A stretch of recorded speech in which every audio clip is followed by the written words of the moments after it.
11th class में biology ले लिया ना और माँ बाप का वो सपना कि मेरा बच्चा डॉक्टर बनेगा वो पूरा करने का सोच लिया है ना, लेकिन प्रॉब्लम ये है कि एग्जाम नीट के बारे में बहुत ज्यादा जानकारी नहीं है।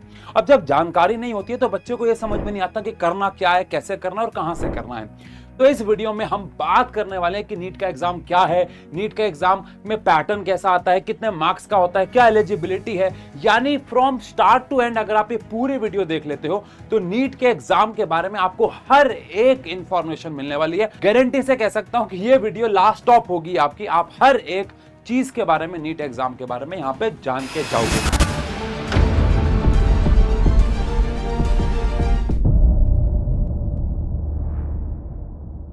तो चलो शुरू करते हैं। सबसे पहले बात करते हैं नीट एग्जाम की फुल फॉर्म के बारे में।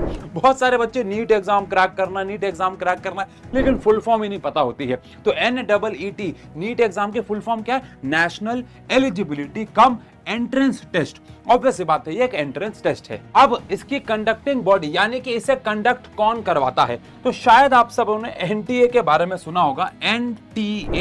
NTA इसकी कंडक्टिंग बॉडी है। मैंने जेई वाली वीडियो में बताया था, ये वही कंडक्टिंग बॉडी है जो जेई का एग्जाम भी लेती है। लेकिन ध्यान रहे 2019 के बाद से NTA ने नीट का एग्जाम लेना शुरू किया। उससे पहले 2019 से पहले ये एग्जाम CBSE के द्वारा ही लिया जाता था। अब बात करते हैं कि नीट का एग्जाम देता कौन है, मतलब इसका पर्पस क्या है। तो देखो, अगर आपने 11th क्लास में बायोलॉजी को अपने सब्जेक्ट चुना है और आप ऑब्वियस सी बात है डॉक्टर बनना चाहते हैं, तो आप नीट का एग्जाम, नीट यूजी का एग्जाम देते हैं। अब नीट का एग्जाम 12th के बाद होता है, जिसमें 11 12 दोनों आती है, जिसके सिलेबस के बारे में बात अभी करेंगे। लेकिन आप नीट के एग्जाम देने के बाद अगर आप उसमें अच्छा स्कोर करते हैं, ऑब्वियस बात है एक अच्छी रैंक लाते हैं, अगेन उसके बारे में बात करेंगे, तो आप एक अच्छे गवर्नमेंट कॉलेज में MBBS कर सकते हैं। ये इंडिया का सिंगल मेडिकल एंट्रेंस एग्जाम है, जिसको देने के बाद आप MBBS, BDS, BAMS, BHMS, BPT जैसे कोर्सेज में एडमिशन ले सकते हो। MBBS करने के बाद आपके नाम के आगे डॉक्टर लग जाता है। ये तो शायद आप में से बहुत सारे बच्चे जानते होंगे। मुन्ना भाई MBBS तो देखी ही होगी आपने। अब सबसे इंपॉर्टेंट चीज जिसके बारे में बात करना बनता है वो है एग्जाम पैटर्न क्या है। तो भैया देखो, एग्जाम पैटर्न में सब्जेक्ट्स कौन कौन से हैं? 4 मेजर सब्जेक्ट्स आते हैं, फिजिक्स, केमिस्ट्री। अब जो बायोलॉजी है उसको 2 पार्ट में डिवाइड कर दिया जाता है, बॉटनी और जूलॉजी। वैसे तो देखा जाए हर एक एंट्रेंस एग्जाम की कोचिंग बॉटनी और जूलॉजी को अलग अलग तरीके से ट्रीट करती है, पढ़ाती है, अलग अलग टीचर्स भी जनरली होते हैं, बट आप इसको सिंगली बायोलॉजी भी कह सकते हो। लेकिन मेजरली हमने 4 सब्जेक्ट्स में हमारे सिलेबस को बांट दिया है। अब इन्हीं सब्जेक्ट की अगर सिलेबस की बात करें तो भैया 11th क्लास और 12th क्लास का सब आता है। कुछ टॉपिक्स होते हैं जो हमारी CBSE थोड़े से अलग जाते हैं, मतलब एक्स्ट्रा हैं, कुछ हटे भी हैं, लेकिन मेजरली सिलेबस सेम है। वो एक अलग से वीडियो हो सकती है सिलेबस के ऊपर। लेकिन हाँ, पूरा का पूरा एग्जाम NCERT बेस्ड होता है। इस साल यानी 2025 में नीट का जो पेपर आया उसमें फिजिक्स थोड़ी सी डिफिकल्ट लेवल की आई, बट अगर एवरेज बात करी जाए तो NCERT लेवल रहता है। बस MCQs होते हैं, कम समय मिलता है, कम समय में ज्यादा से ज्यादा क्वेश्चन बनाने होते हैं, लेकिन NCERT आपकी कोर किताब होती है। फिजिक्स और केमिस्ट्री में थोड़ा बहुत लेवल अप फिर भी हो जाता है, लेकिन अगर जहां तक बायोलॉजी की बात है, अगर आपने केमिस्ट्री को 100% एक एक लाइन अगर आप उसकी खा गए तो बायोलॉजी में तो आप समझो आपके नैया पार हो गई। बायोलॉजी के लिए NCERT सब कुछ होता है। अब मोड की बात करें तो जेई से काफी अलग मोड, अगर आपने जेई वाली वीडियो देखी थी, या मतलब क्यों देखी होगी अगर आप नीट एस्पिरेंट है, लेकिन जेई का पेपर जैसे कि कंप्यूटर बेस्ड होता है, बट ये ऑफलाइन मोड में होता है, यानी कि पेन पेपर मोड। मतलब आपको एक पेपर मिलता है, पेन मिलता है, आपको MCQs मिलते हैं, और कहीं कहीं OMR शीट समझते हो ना, ABC, उसको मार्क करना होता है। अब बड़ी इंटरेस्टिंग बात यह है कि नीट का एग्जाम लगभग 13 लैंग्वेजेस में होता है, जैसे कि हिंदी, इंग्लिश, तमिल, तेलुगु, मराठी, बंगाली, गुजराती एक्सेट्रा। तो जब भी आप फॉर्म भरेंगे आपको अपनी खुद की लैंग्वेज चुनने की अनुमति होती है, आपके पास ऑप्शन होता है, आप उस लैंग्वेज में एग्जाम दे सकते हैं। अब अगर एग्जाम की बात करें कि उसमें कितने सवाल होते हैं, तो टोटल 180 सवाल होते हैं और सारे के सारे MCQ बेस्ड होते हैं। डिवाइड कर दे तो भैया 45 क्वेश्चन आपको हर एक सब्जेक्ट के मिलते हैं, जैसा कि बात हुई थी कि 4 सब्जेक्ट्स में बांट दिया गया है। अब अगर देखा जाए तो ऑब्वियसली बात है 4 ऑप्शंस होंगे और एक ऑप्शन उसमें करेक्ट होगा, यानी कि बेसिक MCQ में एक आंसर सही। 180 MCQ है, 180 मिनट मिलते हैं, लगभग एक क्वेश्चन पे 1 मिनट मिलता है। अब मार्किंग स्कीम के बारे में थोड़ी सी अगर बात करें तो जैसे कि हमने बात की कि 180 क्वेश्चन है, अब हर एक क्वेश्चन सही करने पे आपको 4 नंबर मिलेंगे, यानी कि 4 नंबर का सही सवाल मतलब सही करने पे 4 मार्क्स मिलते हैं, तो 720 मार्क्स का पेपर हो गया आपका। जिसमें बायोलॉजी की वेटेज ऑब्वियसली बात है सबसे ज्यादा होगी, बिकॉज 90 क्वेश्चन बायोलॉजी के आ गए। 90 क्वेश्चन बायोलॉजी के कैसे आ गए? अगेन जूलॉजी के 45 आ गए और बॉटनी के 45 आ गए, तो आधा यानी कि 360 मार्क्स तो अकेली बायो के हो गए इसके अंदर। अब गलत करने पे आपको -1 मार्क्स मिलेंगे, यानी नेगेटिव मार्किंग है, और सही करने पे 4 मिलेंगे, और अगर कोई छोड़ दोगे तो 0 नंबर है। ड्यूरेशन के बारे में लगभग बात कर चुका हूं कि भैया आपके पास 180 मिनट यानी कि 3 घंटे ही हैं पेपर को करने के लिए, यानी एवरेजली बात की जाए तो एक क्वेश्चन करने के लिए आपके पास 1 मिनट है, एवरेज बात कर रहे हैं। कहीं कहीं 30 सेकंड में हो जाएंगे, कहीं कहीं 10 सेकंड में हो जाएंगे, तो आपके पास ऑटोमेटिकली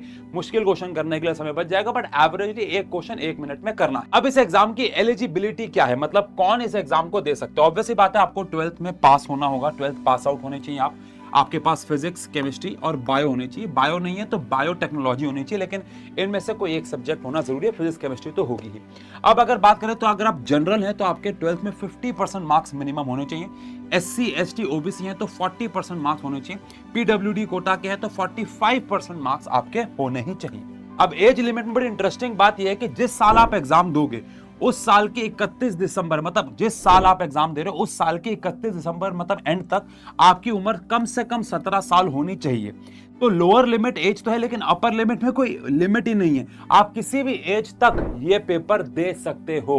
बड़ी इंटरेस्टिंग बात है, दैट इज व्हाई ड्रॉपर्स की जो नंबर्स हैं वो बढ़ते जा रहे हैं और कंपटीशन बढ़ता चला जा रहा है। एंड अगर नंबर ऑफ अटेम्प्ट्स की बात करें तो इसमें भी कोई रिस्ट्रिक्शन नहीं है, आप एक बार ड्रॉप में दो, दोबारा दो, अगले साल दो, अगले साल दो, कोई लिमिट नहीं है। जेईई के पेपर से काफी अलग। अब क्योंकि एग्जाम देने जा रहे हैं तो पता होना चाहिए कितने लोगों के साथ आपको कंपीट करना है, आप किस रेस में हो, आपके आगे आपके पीछे कितने लोग हैं जो सेम रेस में भाग रहे हैं, ये जानना बहुत जरूरी है। तो नीट 2024 की अगर बात करें तो अप्रोक्सीमेटली 23 लाख बच्चों ने ये एग्जाम दिया, और नीट 2025 की अगर बात करें तो अप्रोक्सीमेटली 22 लाख बच्चों ने, 22.5 लाख बच्चों ने, 23 लाख बच्चों ने अगेन ये एडमिशन, ये एग्जाम एक्चुअली में दिया। अब अगर उस लेवल पे बात करें तो गवर्नमेंट एग्जाम में मेडिकल सीटें 50 से लेके सिर्फ 60,000 है। कंपटीशन लेवल आप देख सकते हो। अब अगर कट ऑफ की बात करें तो कट ऑफ कोई फिक्स नहीं रहती है, लेकिन टारगेट आपका 600 प्लस मार्क्स होता है फॉर गवर्नमेंट कॉलेज, और वहीं पे प्राइवेट कॉलेज की अगर बात करें तो यही मार्क्स कम हो जाते हैं, 500 के आसपास हो जाते हैं। लेकिन आपको जितना ऑब्वियसली बात, जितना बेहतर नंबर लेके आओगे उतना बेहतर कॉलेज मिलेगा। कट ऑफ जैसे इस बार पेपर मुश्किल आया तो कट ऑफ नीचे जाएगी, 2024 में पेपर बहुत आसान आया था तो कट ऑफ हाई गई, तो वो पेपर के लेवल के हिसाब से कट ऑफ वेरी करती है हर साल। अब बात करते हैं सबसे इंपॉर्टेंट बात, यानी कि काउंसलिंग प्रोसेस की, यानी आपका एग्जाम आ गया, अब आपका रिजल्ट भी आ गया, अब काउंसलिंग कैसे होती है। नीट के बाद रिजल्ट आते ही और एडमिशन काउंसलिंग होता है, जिसमें सीट एलोकेशन होती है।